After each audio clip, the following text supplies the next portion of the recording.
You're holding technology right now that was originally designed to survive a nuclear apocalypse. The medicine that saved your grandparents' life started as a chemical weapon. That ad algorithm that knows you better than your friends, built to manipulate elections. Almost every major invention you use daily started its life doing something terrible, and some, they're still doing both. Let's talk about 12 inventions that prove the line between genius and monster is terrifyingly thin. Number 1. Mustard gas. The horrific chemical weapon that melted soldiers' lungs in World War I? Yeah, that's basically chemotherapy. In 1917, mustard gas was deployed as a weapon. It destroyed cells indiscriminately, caused horrific burns, blindness, and agonizing deaths. It was so brutal that chemical weapons were banned after the war. But scientists noticed something. It killed fast-growing cells. You know what else grows fast? Cancer. In the 1940s, researchers created nitrogen mustard derivatives, the first chemotherapy drugs. Today, mustard gas derivatives have saved millions of lives. The same chemical that was a war crime became one of medicine's greatest breakthroughs. Same mechanism, different target. War's darkest weapon became hope's brightest tool. Number 2. Heroin. Yes, that heroin. It was marketed by Bayer as a safe, non-addictive substitute for morphine. They sold it to children. In 1898, Bayer Pharmaceutical launched heroin as a cough suppressant. They literally called it heroin because it made patients feel heroic. It was marketed for children's coughs and sold over the counter. Doctors prescribed it freely. Parents gave it to their kids. Bayer claimed it was safer than aspirin and completely non-addictive. Spoiler alert, they were catastrophically wrong. Within 2 decades, the addiction epidemic was undeniable. By 1924, heroin was completely banned in the United States. The miracle cure became one of the most destructive drugs in history, and we're still dealing with the consequences of thinking we could control it. Number 3. The lobotomy. A doctor won the Nobel Prize for hammering an ice pick through people's eye sockets into their brains, and it was considered brilliant medicine. Portuguese neurologist Antonio Egas Moniz developed the procedure in 1935. The idea? Cut connections in the brain's prefrontal cortex to cure mental illness. In 1949, he won the Nobel Prize for it. American doctor Walter Freeman took it further with the transorbital lobotomy, literally hammering an ice pick through the eye socket. He performed over 3,000 procedures, sometimes doing multiple in a day like an assembly line. Patients became docile, emotionless shells. Their personalities were destroyed. Families were told this was a cure. Rosemary Kennedy, JFK's sister, was lobotomized at 23 and left permanently incapacitated. By the 1970s, it was recognized as barbaric and mostly banned. The Nobel Prize was never revoked. Number 4. Modern advertising is literally Nazi propaganda techniques with better graphics. I'm not exaggerating. The playbook is the same. Edward Bernays, Freud's nephew, pioneered modern propaganda in the 1920s. He studied how to manipulate masses through emotion, not logic. The Nazis studied his work. Goebbels kept Bernays' books on his shelf. After the war, Bernays rebranded propaganda as public relations. Same techniques, friendlier name. Repetition, emotional triggers, authority figures, creating artificial needs. It all came from authoritarian playbooks. Today, you're bombarded with 5,000 ads daily, all using techniques perfected by people who literally wrote manuals on how to control populations. You think you're making choices. You're being manufactured. The difference between propaganda and advertising, propaganda admits what it's doing. Number 5. The polygraph, or lie detector, was invented to control women, specifically to prove his wife wasn't cheating. Seriously, Psychologist William Moulton Marston invented the polygraph in 1921. He developed it partly to monitor his wife in their unconventional relationship. Fun fact, he also created Wonder Woman and her lasso of truth. Seeing a pattern? The polygraph doesn't detect lies. It detects anxiety, heart rate, blood pressure, perspiration. The assumption, liars are anxious. The problem, innocent people get anxious too when accused of something. For decades, it was used by police, employers, and government agencies as if it were scientific fact. People lost jobs, were denied security clearances, even imprisoned based on a machine that measured nervousness. It's not admissible in most courts because it's pseudoscience, but intelligence agencies still use it for security clearances. Number 6. DDT was supposed to end hunger and disease.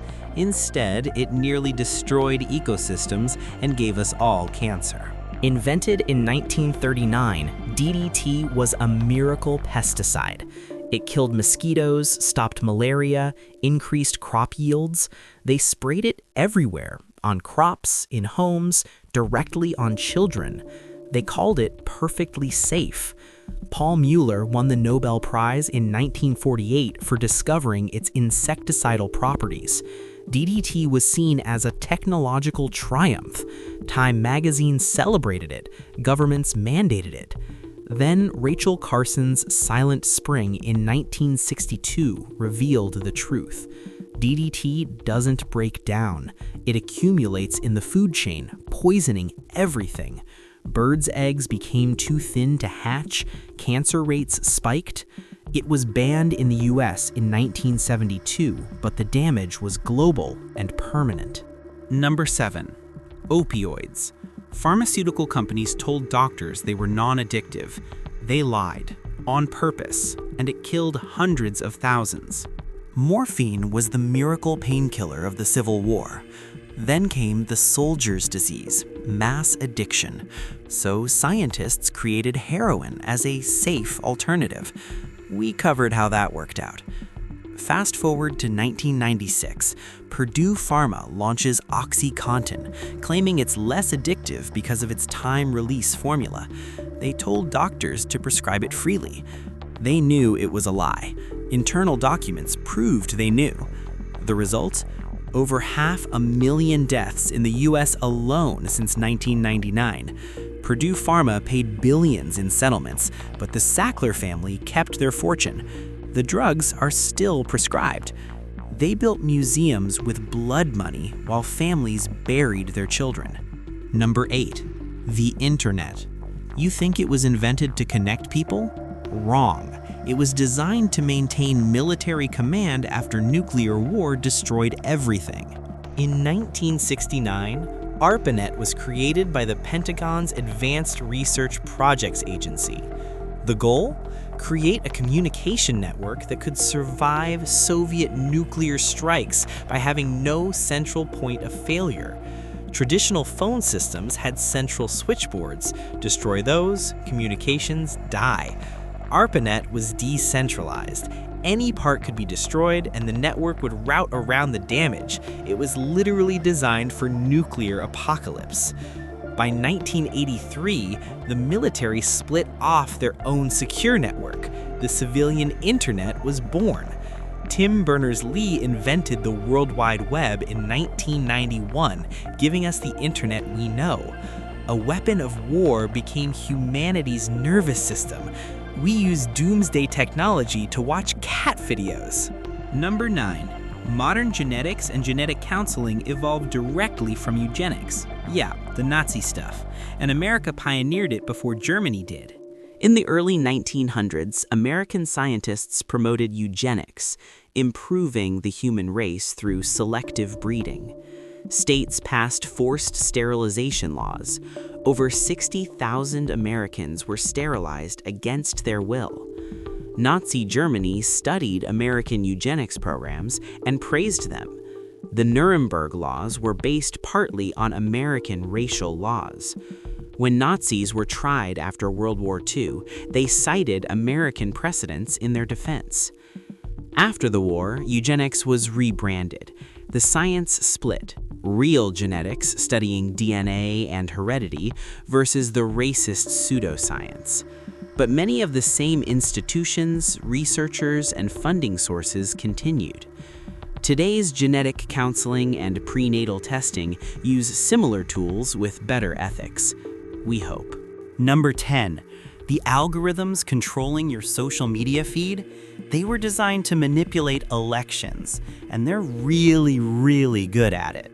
Cambridge Analytica didn't invent psychological profiling algorithms. Intelligence agencies did, but they productized it. They harvested 87 million Facebook profiles and built personality models to target voters with personalized propaganda. Your likes, posts, friends, watch time, everything feeds the algorithm. It builds a psychological profile more accurate than you have of yourself. Then it shows you content designed to manipulate your emotions and behavior. The algorithm doesn't show you reality, it shows you a personalized reality designed to keep you engaged, angry, and clicking. Everyone sees a different version of the world. You think you're using social media is using you. Number 11. Plastic.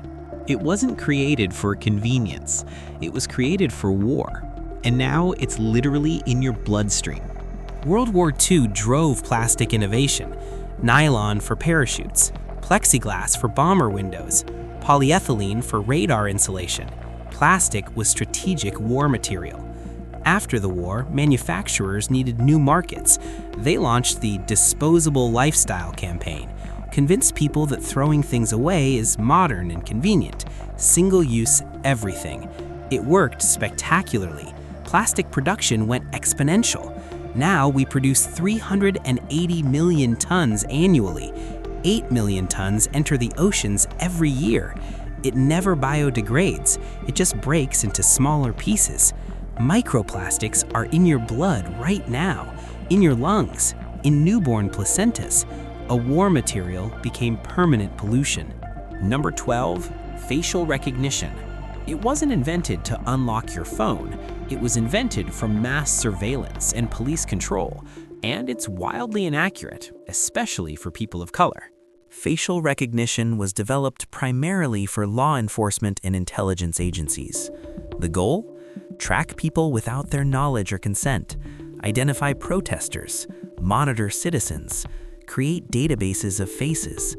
Multiple studies show facial recognition is significantly less accurate on people of color, especially Black women.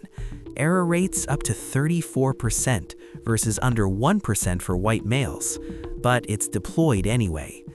China has over 600 million surveillance cameras with facial recognition. They track citizens' every movement, assign social credit scores. It's a surveillance state powered by technology. Your phone's face unlock? Same tech, just better PR. So there you have it. 12 inventions that started evil, got repurposed for good, or are still being used for both. The same technology that saves lives also destroys them.